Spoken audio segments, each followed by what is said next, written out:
In this video, we're going to talk a little bit about the introduction to cybersecurity.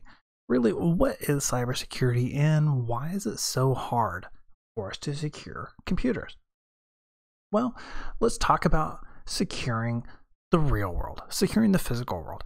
Securing the physical world is definitely hard as well. If you think about a car from a given manufacturer, let's say that a specific car comes out and they decide that when they make this car, they are going to have 100 different keys. So out of all the keys that they make for their cars, they're only going to make 100 different keys for all of their cars. And chances are they're making a whole lot less than that, but let's use that as an example. So if I have 100 different keys that I give out when I sell my cars, 300,000 cars, and all of those have one of 100 keys, then that means I have one key should be able to open 30,000 cars, if my math is correct there.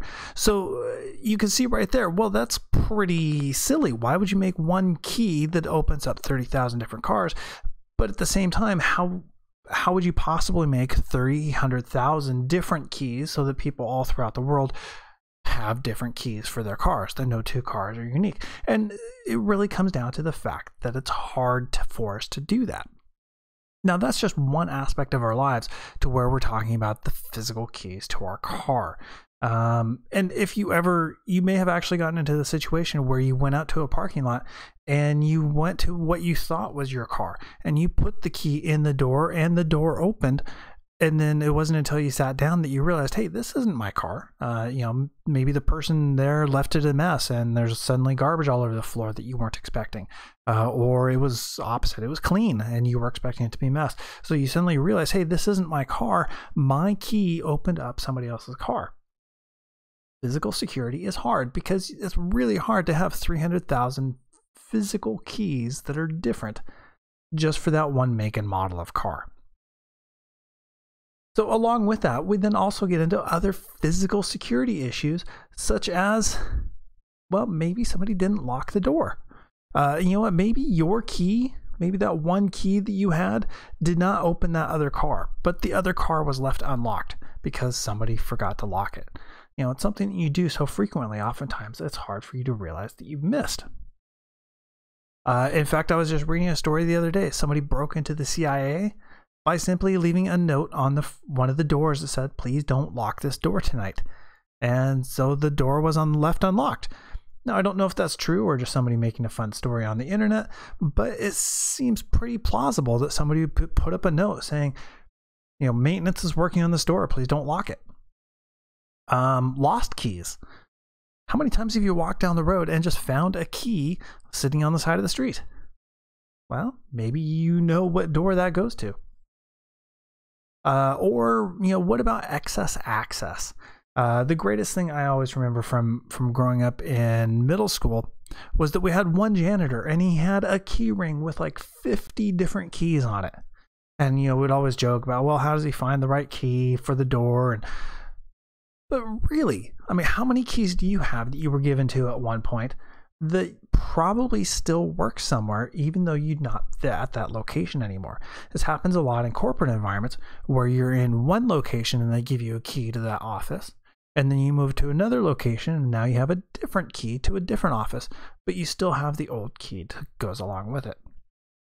So physical security, if physical security is hard, and that's something that we can kind of understand, then cybersecurity is definitely going to be a whole lot more difficult. Now, thankfully for cybersecurity, there's a lot of common reasons that cyber attacks are successful. One of those could be widespread vulnerabilities. For instance, a lot of people run Microsoft Windows, specifically Windows 10. Well, if I know everybody that I want to attack from a hacking standpoint is running Windows 10, then all I have to do is look for known vulnerabilities that exist in Windows 10. Once I know what a known vulnerability is and how to utilize that to attack somebody, all I have to do is attack with that, and chances are one of the people I want to attack has that because it's the same vulnerability amongst all of their systems. A lot of times you'll hear people say, oh, well, this is why Mac or Linux is better because it's not as commonly used as Windows. Well, sure, it's not as commonly used as Windows, and therefore the vulnerabilities aren't as widespread, but they also have other issues of possibly not being as secure because the operating system isn't as widely used as Windows 10. The next one, delays in updates. Ooh, how many times, if you are running Windows 10, how many times have you gotten messages saying, oh, this machine needs to reboot, click here to reboot, and you simply tell it later. Yeah, tomorrow. Do it tomorrow. Not right now, I'm busy. I'll worry about that later. Or if you've worked in a corporate environment, the corporate IT department has said, hey, we're going to push out, or hey, we have updates, but we don't want to push them out just yet because we're so busy working on everything, we can't disrupt people's works. Therefore, they have delayed updates, which means we have, kind of going back up to the first point there, widespread vulnerabilities. What was released 6 months ago, as far as an update, may be a widespread vulnerability in your organization. See, another item, default configurations. Ooh, I love this one. I have a Netgear router, and I forgot the password on it the other day. And so I went online and I looked, and it said, oh yeah, default username, Netgear, default password. I think that's what it was. Well, if I can go ahead and I could just Google that information, then that means anybody else who wants to break into that Netgear router can also Google for that information. That default configuration is out there, and if I haven't changed it, then that means everybody on the internet, everybody in the entire world can now attack me using that default configuration. Okay, well, I've changed the default configuration, but maybe I've done it improperly. Oh man, maybe there was a checkbox, I want to say, on one of my wireless firewalls at one point that allowed me to turn off the firewall from the internet. And it was just a checkbox to actually turn my firewall off and just have it operate as a router. There's valid reasons why I might need to do that. Not a whole lot of valid reasons why a home user would need to do that though. But if I went ahead and I checked that and I turned off the firewall, even if I changed the default password, users would still, or attackers would still be able to attack me. Let's see, what else? Poorly designed software. Well, you know what? Maybe there's a hidden password or a hidden admin account. And it was just such poorly designed software that I wasn't aware of it. I wasn't able to disable it. And the account is hidden in there with a default password. Then we're right back to the default configuration, but now I can't change it. Internet connected everything. This is the IoT thing that's going on nowadays. I actually saw that there was an Internet of Things connected microwave, so that I could actually call up Alexa or Google and say, "Hey, Google, Alexa, 30 seconds on the microwave for." I'm not exactly sure how you would do it, but if my microwave is connected to the internet, then we start going back up to, was the security for the microwave designed properly? Is it configured properly? Does it have a default configuration? Are there updates that are available for it that I should be applying to my environment? That, I mean, who would have ever thought you had to install security patches on a microwave? Yeah. Let's see, simplicity of attack tools. This is so amazing. YouTube, I love YouTube, so great. YouTube, you can literally Google, just search for ways to attack Windows 10 machines. And there are videos out there that walk you through step by step how to attack certain machines utilizing certain vulnerabilities. I've created them myself and posted them out there as educational resources just because it's so simple, and by knowing how people attack your machines, it allows you to protect them. But simplicity of attack tools. A lot of the attack tools that are being produced nowadays are actually of fairly high quality to where they actually have help menus and will actually help walk you through the attack process in order to get into machines. Mobile personal devices. Oh yes, who doesn't bring their cell phone into work? Who doesn't bring, say, an iPad or a tablet of some sort or a personal laptop? Or who doesn't take their work laptop home and let their kids play on it? The fact that these devices are going from a somewhat secure environment, such as a corporate environment, to an insecure home environment means that a lot of the assumptions that the security team places on those can kind of go out the window when they're in an insecure and unprotected home environment. End user confusion. Let's all face it. We get tons of email telling us all kinds of things. I'm still getting emails saying that if I forward something, Bill Gates is going to give me $500, and it's just not true. But if I get confused by some of that, then definitely our end users are going to get confused by it. Business prioritization, yeah, this one kind of goes back up to pretty much all of these guys up here. If the business prioritizes production of something as opposed to security of it, then that's really going to change how quickly or how frequently you can deploy updates and secure your environment. And then lastly, just lack of education. People don't necessarily understand the importance of securing your environment. And attack vectors, the way that people are attacking machines, changes very quickly. And so there's a need to constantly update everybody and educate people on some good cybersecurity practices. All right, so these are some common reasons for success of cyber attacks.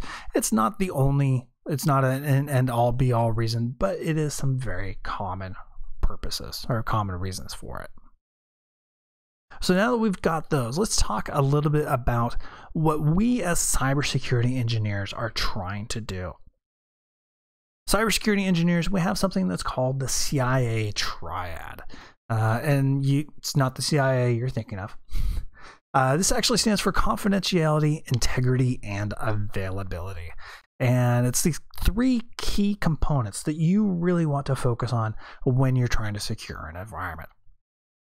Confidentiality, well, that one's probably an easy one. We have information we want to maintain confidential. We have information we don't want everybody else in the world to know about. Because we have this information, that's one of our primary concerns. And a lot of companies, that's their only concern. Along with that, though, we have integrity. Integrity is also a very important item because, well, what happens if our information is secure, but people can go ahead and change it? Oh, well, if people can change our information, then even though we think it's secure, it's not the information we thought it was originally. Even though we think it's private, even though we think it's private, if somebody else has changed the information, then it may still be private, but it's still the wrong information for us. So we need to make sure we're concerned about the integrity of the information as well as the confidentiality of the information. And then lastly, we have availability, which is the information available? Can I access the information? Can I access the services that are using that information? For instance, if my email is confidential, I'm the only one that can access it, and it has integrity to where I know that nobody else can access it and nobody else can change it, but it is not available, then there's no point for it to be confidential or integrous because it's completely unavailable and I can't access it either. Kind of defeats the purpose of having all three, of having it being confidential and integrity. So the CIA Triad works together to where if one of these aspects is not included, the other two go away. For instance, we just talked about the availability of a service. If email isn't available, then it doesn't really matter if if the email it has integrity, or if it's confidential, it's just not available to me or anybody else. Same thing with confidentiality. If something is not confidential, then it doesn't matter if it's available or integrous, because it's no longer private. If it's no longer private, then that means everybody in the world has it. Therefore, it doesn't matter if I can verify who wrote it, or if it's available, everybody else has it. So it's not important at that point. Or the same thing of integrity. If I cannot verify who sent me that email, then it doesn't really matter if I can read it or if it's confidential, because I don't really know who it came from. Remember, I just said I got an email from Bill Gates saying he's going to give me $500 to forward an email. I'm not really sure about the integrity. I'm not sure if that was Bill Gates. Do I care if it's really confidential or if I can read it? Not really, because I'm questioning the integrity of it altogether. So it's kind of a triangle here, to where all three sides are just as important as the others, or one side is as important as the other two. So that's the CIA triad. You'll hear this referred to quite a bit as you go through the security processes in the future. Now, one of the ways in order to help secure both the confidentiality, the integrity, and the availability of systems is to use a layered approach, and do this kind of with security layers, kind of an onion or of a jawbreaker candy style going on right here, to where you have multiple layers of security. For instance, in this outside layer here, we have a firewall. This would be the firewall going out to the internet. In next layer, we have an IDS, or an intrusion detection system, IDS/IPS, intrusion prevention system. And the idea is that somebody has to get through the firewall to then get to the IDS/IPS, and therefore they have to go through two things in order to get into my environment. Beyond that, see the next circle here, I may have some policies that define who can do what inside my organization.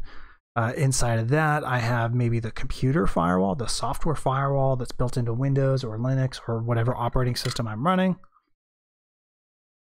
And then finally, right there in the middle, I have my user. And the idea with security layers is that an attacker has to come in through here. There we go. An attacker has to come in through this way, and they have to breach my outside firewall. They have to breach my IDS. They have to breach my security policies. They have to breach my computer firewall before they can finally get to the user, or the creamy nougat center. And so this is a great way to be able to help secure your environment. And even though this may be fairly new in the terms of cybersecurity, it's not new when you think about things like physical security, such as having multiple doors for people to go through, having to go through like an outside fence, and then through the guard shack, and then through an inside or an outside door, and then an inside door, as a way to be able to get through multiple layers of physical security in your environment. Now, the thing that happened though is attackers are smart. Attackers realize, got our attacker out here. Attackers realized that they didn't necessarily always have to go through all of these layers in order to get into the environment. What they can do is they can simply attack the user here. So if I can just simply send an email to the user and attack the user and have them click on some link for me, then suddenly I'm able to bypass all of these other items and simply go straight into the user, who is the person I wanted to attack anyways. So even though the security layers are a good thing, there are oftentimes ways around this. All right, so let's talk about some common terminology. So some common cyber terminology you'll hear here, such as an asset or a threat actor, a vulnerability, an attack vector, the likelihood of an attack, and the risk of attack. So let's talk about a scenario here. Let's say that I am at a restaurant and I am concerned about somebody stealing my credit card number. So in this scenario, if I'm at a restaurant and I have a credit card that I'm ready to pay the bill for, in this scenario, the asset is something that I have, something that somebody might want to steal, and that is my credit card. The threat of the credit card is somebody copying the credit card number.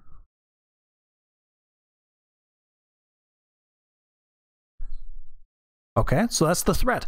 Who's the threat actor? Well, the threat actor would be the person that I give the credit card to, which would probably be the waiter. Waiter/waitress. Because when you're done eating, you ask for the check, they bring you the bill, and you hand them your credit card, and then they go off to who knows where in order to help pay the bill.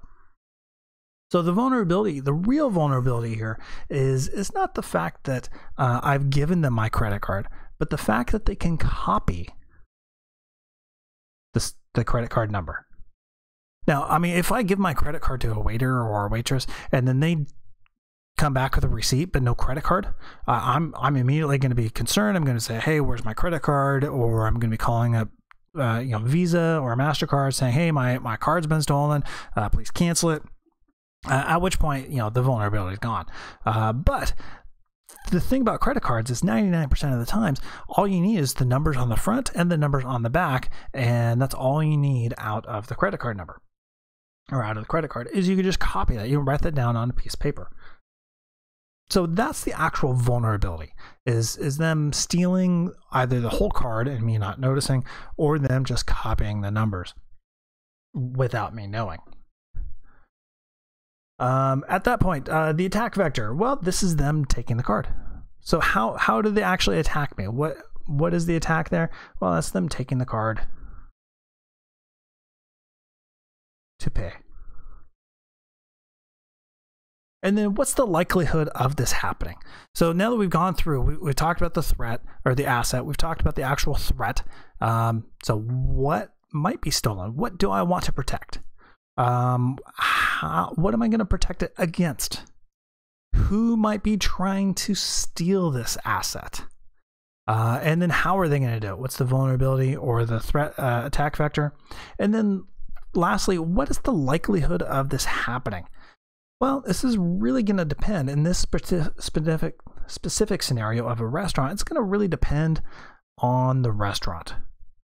If you go to a fairly high-end restaurant where the waiters and waitresses have been there for literally decades, the chances of that happening are pretty low.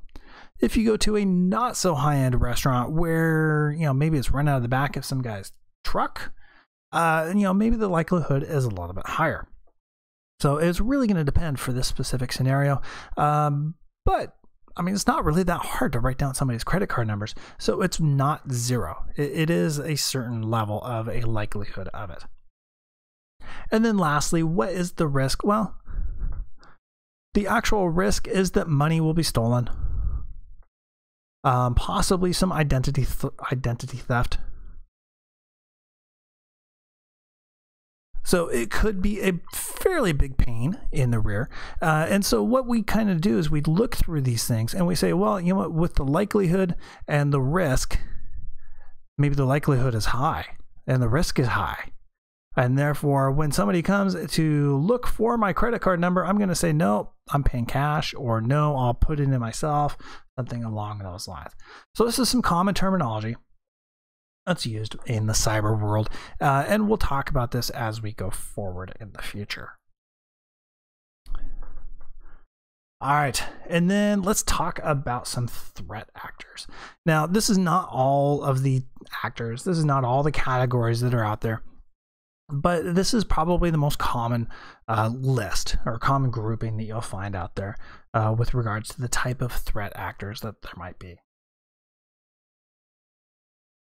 This grouping is kind of broken out based on their skill of cybersecurity, cyber hacking, as well as their ultimate goal. The first one right here is what's called a script kiddie. Hacking skill in this case is minimal to none. This is the equivalent of somebody who just kind of stumbled across a tool and is not really sure how to work it. Maybe the scenario that I just talked about of the restaurant, somebody wrote down my credit card number, but they're not really sure what to do with that. They know that if they could buy something with that credit card number, but possibility of them getting caught with that is also fairly high, and therefore they don't necessarily have a whole lot of skill with it. As the name is described, script kiddies, oftentimes this is referred to kids, people who don't necessarily know a whole lot about what they're doing and have simply found a script or a tool of some sort online and is following the step-by-step instructions that they found. Therefore, hacking skill, minimal to none. If that tool doesn't work the way that it's supposed to, they're not really sure why. The goal of a script kiddie oftentimes just disrupt services. Possibly financial if they could figure out a way to be able to get some money out of it, maybe in a way that they don't get caught. And then possibly just as a way for them to be able to show off to their friends and say, hey, this is something I did. This is how great of a hacker I am. And, I defaced a web page of a website that nobody's gone to in 6 years. Yeah. So that's script kiddies. The next category is a hacktivist. The hacking skill or cyber skills here can vary. Oftentimes, the hacktivist, as the title describes, they're hackers, but they're also /activists.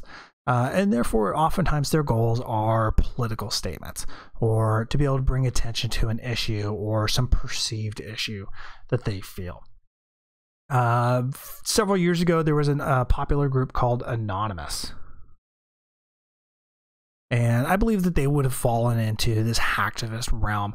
Their goal wasn't necessarily financial goal. They weren't necessarily trying to gain anything out of their attacks. But what they did was they attacked who they believed were not nice people, not nice companies. And they tried to expose various information regarding those organizations.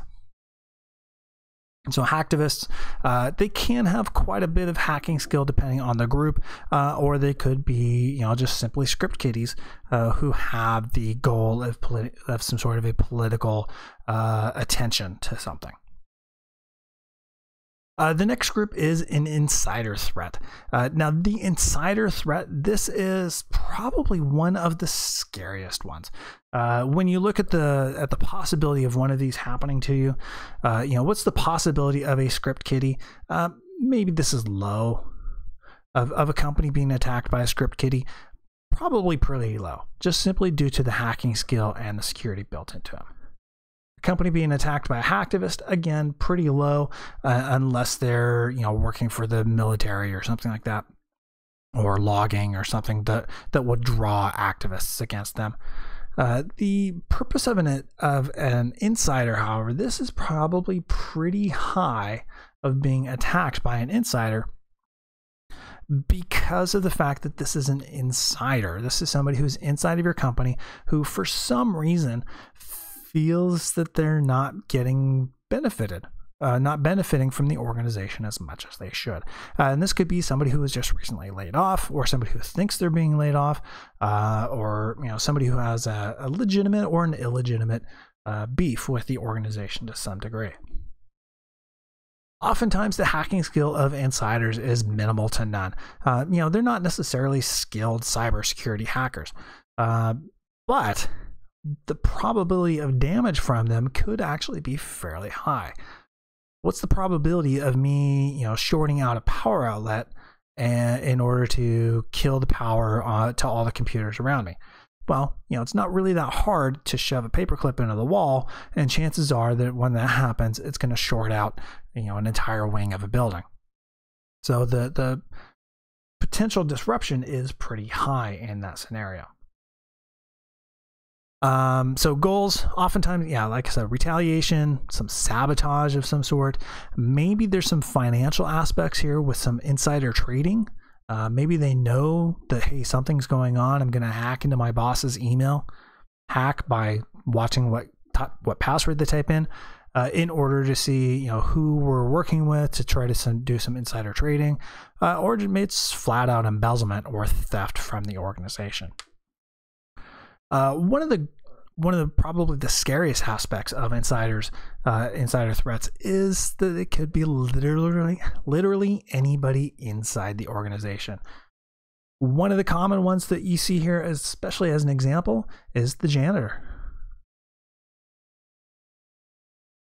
Person who just comes by late at night when nobody else is around and empties out the garbage can, who sweeps the floor, vacuums, cleans up the kitchenette area. That one person is around when nobody else is around.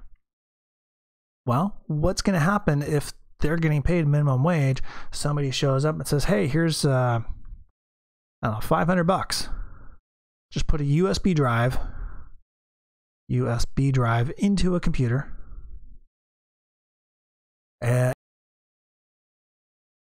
it's all the janitor has to do. They get $500 cash. They just plug something in. They don't know what's going on. That's all that they know.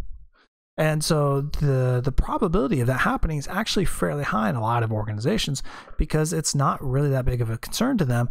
Maybe they don't understand what's happening as far as security. They just see that they're getting a fairly high payoff for it. So insider threat, pretty high, really big concern for a lot of organizations.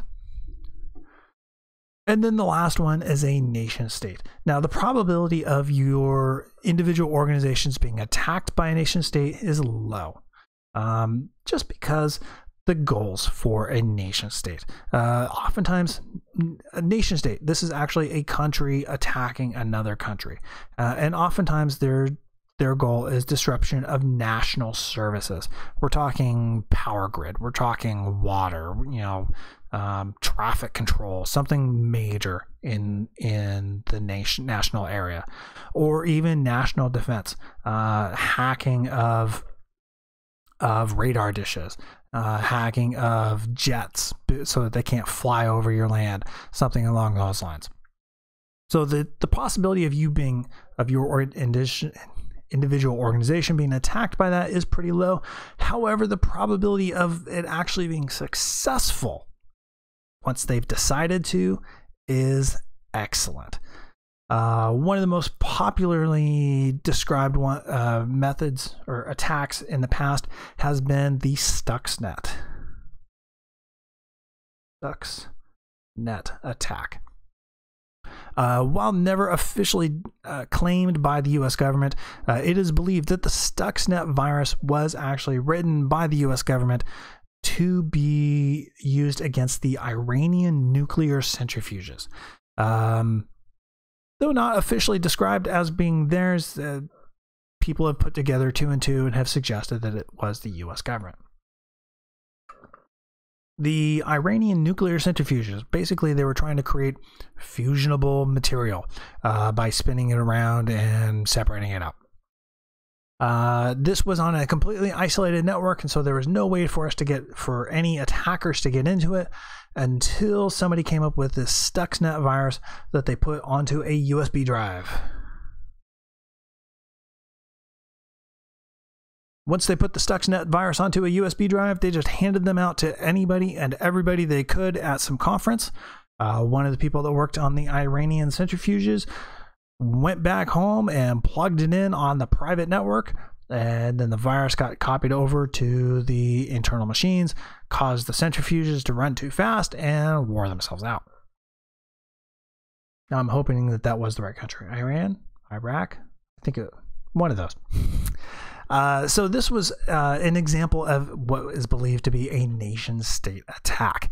It was an attack that was, at least prior to this, pretty much unheard of as a way to be able to attack a completely isolated network in order to go against a national service such as a fusionable material enrichment program. All right, so there we go. That is pretty much an introduction to cybersecurity. There's going to be a whole lot more that we're going to go through. Basically, security is hard. Security is very, very difficult, both in the physical world as well as the cyber world. And there's a lot of reasons for that. As we go forward in the future, we'll talk about what some more of these specifics are, and then how we can help protect organizations and ourselves from these issues in the future.